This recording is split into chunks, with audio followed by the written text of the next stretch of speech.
Evet değerli izleyiciler, bültenimizin bu bölümünde bir konuğumuz olacak. Gazeteci Zınar Yıldız'la konuşacağız. Barzani ailesinin Başur topraklarını işgalci Türk Devleti'ne, DAEŞ çetelerine teslim etmesinin ne anlama geldiğini, bununla birlikte bu teslimiyet sonrasında Başur Kürdistan'ın statüsünden söz edip edilemeyeceğini ve aynı zamanda tüm bu işgal ve ihanete karşı açığa çıkması gereken mücadele tarzının ne olması gerektiğini konuşacağız. Heval Zınar, yayınımıza hoş geldin. Hoş bulduk. Heval Zınar, günlerdir izleyicilerimize paylaşıyoruz. Şimdi işgalci Türk Devleti'nin Başure Kürdistan topraklarına yönelik sevkiyatları devam ediyor. İşgal saldırısı ilhaka dönüşmüş durumda. Hatta resmi olarak asfalt yollar kullanılarak bu sevkiyatlar devam ediyor. Şimdi bunların tümü Barzani ailesinin onayıyla, desteğiyle gerçekleşiyor. Onun isteğiyle de diyebiliriz. Şimdi bir başka ülkenin askeri ya da dünyaca insanlık düşmanı olarak bilinen DAEŞ çetelerinin o yollardan geçip Başur topraklarına yerleşmiş olmasını nasıl tanımlayabiliriz? Burada buna izin verenlere nasıl bir isim koyabiliriz? Evet. Daha önceki haberinizde de yer alan KCK eş başkanı Cemil Bayk'ın değerlendirmelerinde de özellikle vurgu yapılan konu Barzani ailesi ve KDP'nin tarihsel gerçekliğinin bilinmesi hususu önemli oluyor. Hani çok fazla geçmişe gitmeden ama yakın tarihimize de bakarsak önümüzdeki 3 Ağustos 73. Ezdi Fermanı'nın yıl dönümü. O tarihi biraz göz önüne getirirsek de aslında KDP'nin veya Barzani ailesinin içerisinde olduğu durum biraz anlaşılabilir aslında. Yani sorun sadece bir ihanet sorunu değil. Evet. Bir ittifak var. Yani ortada derin bir ittifak var. İşte mevcut durumda Kürt düşmanlığının dünyadaki temsilcisi olan AKP-MHP hükümeti var. Bir faşist hükümet var mevcut durumda Türkiye'de. Bunun yanında yine bu hükümet tarafından Kürtlere direkt saldırtılmak için kullanılan bir DAEŞ gerçekliği var. Ve 2014'ten bugüne kadar halen bu devam ediyor. Bir yandan da işte Kürtler içerisinde kendisine bir ayak olarak oluşturdukları, Kürt düşmanlığının temel bir ayağı olarak oluşturdukları ve kendilerini dayandırdıkları bir Barzani ailesi ve KDP gerçekliği var. Evet. Bunu gerçekten ciddi görmek gerekiyor. Geçen gün dünyaca yayın yapan bir The Cradle dergisinde yayınlanan bir rapor var. Bu raporda Barzani'nin kendisi Ezdi kasabı olarak tanımlandı. Evet. Şimdi Ezdi kasabı olarak tanımlanan bir kişiyi biz Kürt olarak ele alıp bunu bir de ihanet üzerinden değerlendirirsek bence bir hata olmuş olur. Yani mevcut pozisyon, mevcut durum ihanetin çok ötesine geçen, ihaneti aşan bir durum. Direkt Kürt düşmanlığı olarak, Kürt düşmanlığı ittifakı içerisinde yer alan bir güç olarak değerlendirmek gerekiyor. Yani bunu artık hani klasik bir Kürt söylemi diyorlar, yani Kürt kendine haindir, Kürt aslında bunu bir Kürt'e atfedilmiş bir şey olarak tanımlamak yanlıştır. Kürt'e de bir hakaret olur. Yani Barzani ailesini Kürt olarak tanımlayarak ve bir ihanet üzerinden tanımlamak gerçekten artık Kürt'ün gerçekliğini de ters yüz etmek anlamına gelir. Bence o noktada Barzani gerçekliğini biraz sadece ihanet üzerinden değil, sadece işte evde çıkmış yaramaz çocuk veya eve ihanet etmiş bir çocuk olarak tanımlamaktan ziyade gerçekten Kürt'ün düşmanlığını yapan bir güçle ittifak içerisinde yer alan bir güç olarak tanımlamak gerekiyor. Evet. Barzani ailesi bu şekilde değerlendirilebilir. Yani en azından şunu göz önünde bulunduralım. 73. Fermanın 10. yıl dönümündeyiz ve halen 73. ferman devam ettirilmeye çalışılıyor Ezidiler üzerinde. Ve bunu yapmaya çalışan kimdir? Bunu en fazla şeyini yapan kimdir? Öncülüğünü yapan kimdir Irak'ta? Barzani kendisine hükümet olarak kurmuş diyor, işte Barzani ailesi veya işte Barzani hükümeti veya Barzani bölgesel yönetimi, adına ne denirse densin, resmi ismi çok önemli değil ama gerçekten mevcut pozisyonun, KDP pozisyonunun bir düşmanlık pozisyonu olduğunu bütün Kürtlerin bilmesi gerekiyor. Şimdi son süreçte bazı şeyler çıkmıştı. Bazı yerlerde tartışmalar yürütülüyor. İşte Kürt milliyetçiliği üzerinden bazı tartışmalar yürütülüyor. İşte güya Barzaniler veya işte KDP çizgisi milliyetçilik, Kürt milliyetçiliğini temsil eden bir çizgiymiş bilmem ne. Böyle milliyetçilik olabilir mi? Yani sen bir kendi endamı olan, kendi üyesi olan bir inanç grubunu sen en büyük düşmanına peşkeş çekeceksin, teslim edeceksin. Kendilerini savunmak için ellerinde bulunan silahları ellerinden alacaksın. 10 bine yakın peşmerge gücünü alandan çıkarıp teslim edeceksin. Ondan sonra diyeceksin ki ben işte Kürt milliyetçisiyim, Kürtleri savunuyorum, Kürtlerin koruyucusuyum.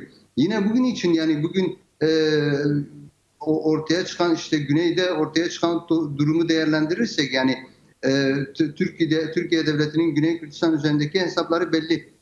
İlhak pozisyonda olduğu ortaya çıktı. Artık sadece bir sömürge yani sadece bir işgal, sadece bir saldırı, bir operasyon pozisyonda olmadığı açığa çıktı. En son bir enstitü var. Amerika merkezli Enterprise Enstitüsü'nün Irak'a yaptığı bir uyarı vardı. Diyor ki mevcut pozisyonda Türkiye'nin Irak'taki pozisyonu Kıbrıs'takine benzer bir pozisyondur. Yani nasıl ki Kıbrıs'a girdiyse ve Kıbrıs'tan çıkmadıysa mevcut durumda Irak'taki pozisyonu da aynı düzeydedir. Bu anlamda Irak hükümetine aslında bir uyarıda bulunuyor, bir rapor hazırlıyor. Şimdi biz bunu görmezden gelemeyiz.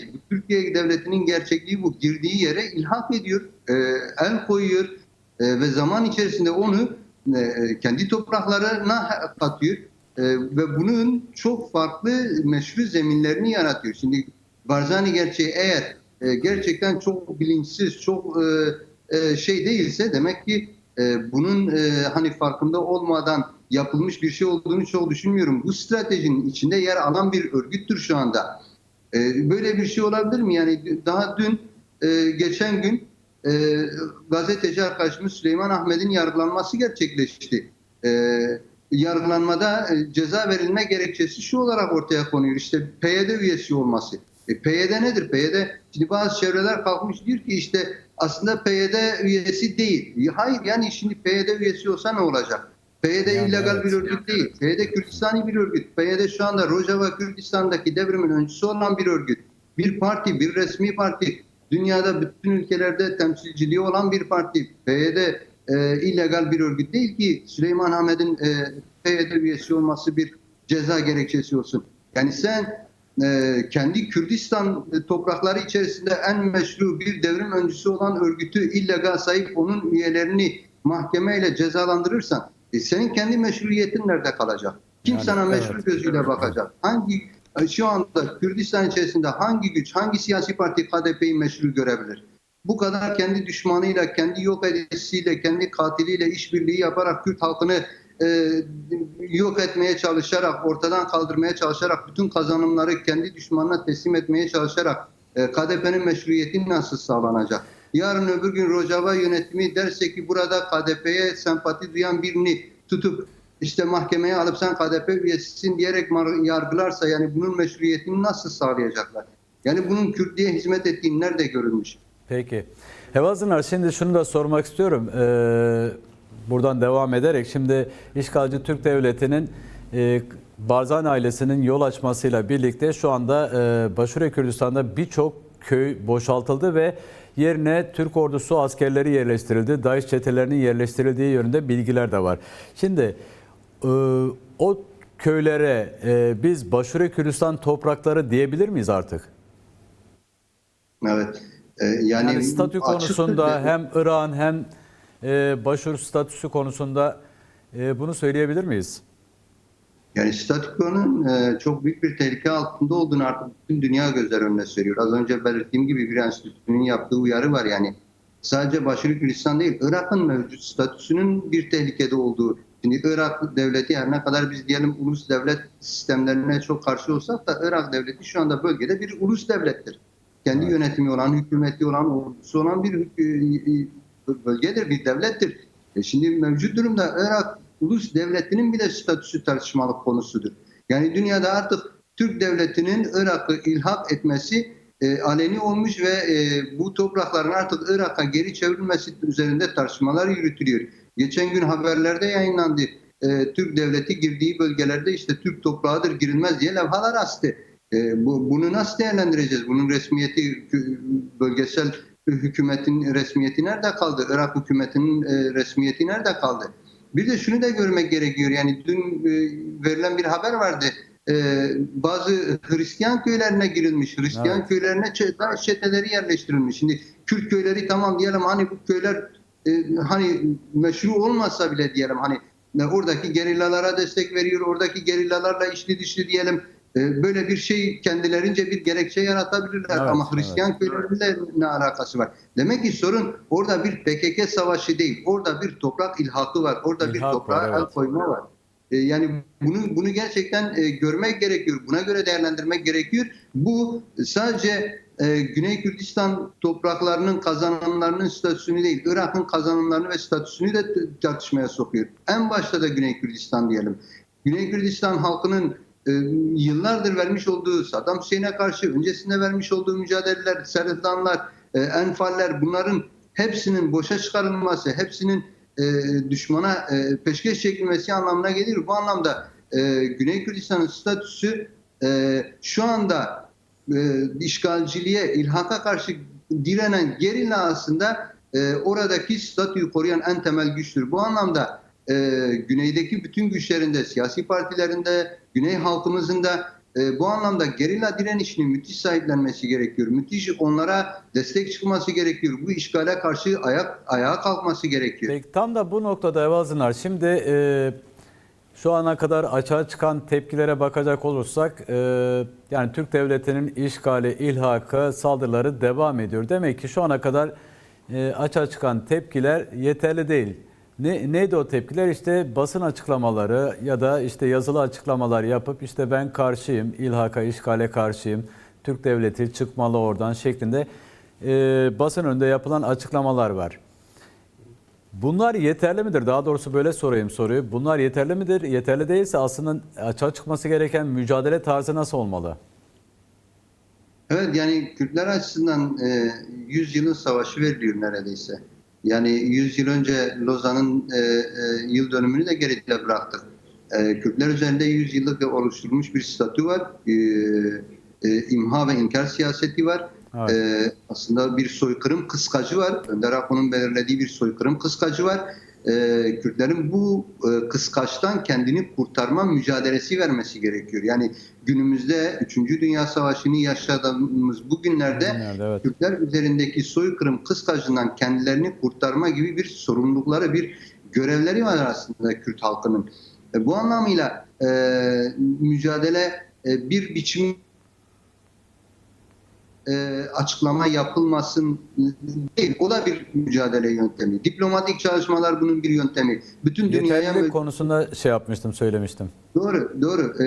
Oraya gelmek istiyorum. Yani bütün boyutlarıyla yapılmalı ama mevcut günümüz açısından bugün için tabii ki sadece bir açıklama yetmiyor. Açıklamayı çok fazla aşan. Özellikle Kürdistan'da, Kürdistan gençlerinin, Kürdistani partilerin, Kürdistan'da kendisini Kürdistan'ın, Kürt halkının, Kürdistani halkların savunucusu olarak gören bütün güçlerin artık en üst düzeyde, yani yapılabilecek en üst düzeyde bunu gerillaya katılımsa gerillaya katılım, bunu siyasi ittifaklarsa siyasi ittifaklar biçiminde, bunu diplomatik çalışmalarsa diplomatik çalışmalar biçiminde geliştirmek gerekiyor. En önemlisi de Kürdistani birliği kurmak gerekiyor. Yani bir ulusal birliğin oluşturulması gerekiyor.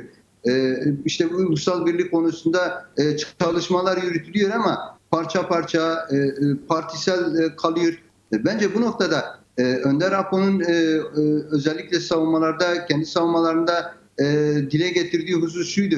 Gerekirse ortak bir ordu bile kurulup bu işgalciliğe karşı savaşılabilir. Bütün Kürdistani güçler, bütün güçlerini birleştirerek, askeri güçlerini, diplomatik güçlerini, siyasi güçlerini, kültürel güçlerini birleştirerek mevcut pozisyonda sadece Türk devleti değil, AKP, MHP, DAEŞ ve KDP tarafından kurulmuş bir Kürt düşmanı ittifaka karşı bir ittifak, ulusal ittifak kurarak mevcut pozisyonda Kürdistan'ı savunmak gerekiyor. Açıklaması da bunun içinde, diplomatik çalışması da bunun içinde ama mevcut durumda düşman askeri yönden varlık ve yokluk üzerinden savaşarak kendisi için işte bir beka sorunu olarak ortaya koyup işte savaşa giriyorsa Kürtlerin de bunu bu şekilde ele alıp varlık ve yokluk sorunu olarak ele alıp bu şekilde bir mücadele yürütmesi gerekiyor. Bütün boyutlarıyla en başta da mevcut askeri saldırıları kıracak bir direnişi geliştirerek, gerillayı güçlendirerek, gerillayı destekleyerek, gerillanın arkasında durarak yine Kürtler üzerinde Önder Apo şahsında o yaratılan tecridi kırarak aslında Önder Apo tecrit altında tutularak Kürt halkının hepsi, Kürdistani halkların hepsi tecrit altında tutuluyor. Bu anlamda görüyoruz yani Rojava'da günlük olarak bütün halkların katılımını görüyoruz. Hepsi diyor biz diyor Kürt Önder Apo'yu bir Kürt önder olarak görmüyoruz. Önder Apo'yu kendi önderimiz olarak da görüyoruz. Çünkü görüyoruz ki Önder Apo'nun stratejisi bütün Orta Doğu'daki halkların sorunlarını çözecek bir stratejidir, bir paradigmadır. Bu anlamda bütün Kürdistani halkları bu ittifakın içerisine çekerek, bu direniş çizgisinin içerisine çekerek Türkiye sadece Güney Kürdistan'a değil, Rojava'ya dönük saldırılarına da devam ediyor. Bu elinden gelirse işte görüyoruz. Kuzey Kürdistan'da yere yazılan bir Kürtçe yazıya bile tahammül etmeyip o yazıyı silebiliyor. Yani bütün belediyeleri bu şekilde hedef haline getirmeye çalışabiliyor. Görüyoruz yani Türk devletinin Kürt düşmanlığı bu anlamda sadece Güney Kürdistan, PKK ve gerilla üzerine değil, her alanda, her yerde en ufak bir Kürt kazanımına dönük Türk devletinin düşmanlığı var. Bununla işbirliği içerisinde olan, bu ittifakın içerisinde yer alan hangi Kürt gücü olursa artık bir ihanet çizgisi olarak değil, bir düşmanlık çizgisi olarak nitelendirilmeli ve bu şekilde bir ulusal birlik çerçevesinde mücadele yürütülmeli bence. Peki Evaz Dınar, çok teşekkür ederim. Ben teşekkür ederim. İyi yayınlar. Kolay gelsin. Evet değerli izleyiciler, gazeteci arkadaşımız Dınar Yıldız yayınımıza katıldı ve Barzani ailesinin desteğiyle, daha doğrusu yol gösterme şeklinde işgalci Türk Devleti'nin başvuru yönelik işgal, ilhak saldırılarına ilişkin değerlendirmelerini aldık. Botan'da 3 gerillanın şehadete ulaştığını belirten HPG Basın ve İrtibat Merkezi, Benda, Destina ve Baran yoldaşlarımız büyük özgürlük aşkı ve yüksek cesaretleriyle azgın düşmana meydan okudular dedi. HPG Basın İrtibat Merkezi 25 Temmuz 2024 günü Botan'ın Katohelili alanında işgalcilerle girilen çatışmalarda şehadete ulaşan 3 gerillanın kimlik bilgilerini açıkladı. Şehadete ulaşan gerillaların kimlik bilgileri şöyle. Ahmet doğumlu Benda Ahmet kod adlı Yejastar gerillası Semra Ayverdi. Şırnak doğumlu Destina Botan kod adlı Yejastar gerillası Bişeng Durmuş. Van doğumlu Baran Xemlin kod adlı HPG gerillası Seyitxan Sancar. HPG şehit aileleri ve Kürdistan halkına başsağlığı diledi. Mücadelemizin birbirinden değerli 3 militanını Benda, Destina ve Baran yoldaşları daima örnek alacağımızın, kanlarını yerde bırakmayacağımızın